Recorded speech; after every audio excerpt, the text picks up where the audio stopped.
सभी लोगों को राधे राधे। अभी मैं ब्लॉगिंग कर रही हूँ शाम के 6 बजे का टाइम में। और देखो कैसे सूरज हुआ है, ये थोड़ा सा दिख रहा है।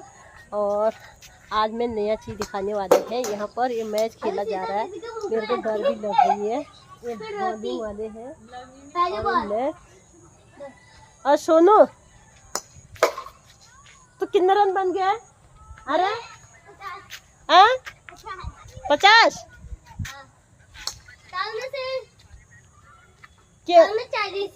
कौन हारे कौन जीते पहले बताओ। मैं जीता। हाँ देखो मेरी बैटिंग। और ताऊ हार गए। कहाँ फेंक दिया? मेरे ऊपर। मेरे को मत मारना। अब थर्ड है। हाँ ताऊ ने कैच कर दिया। वाह हो। देखो बॉल पूरे स्पीड से आ रही थी, इतना वेट लगाना पड़ेगा। कहाँ फेंक दिया?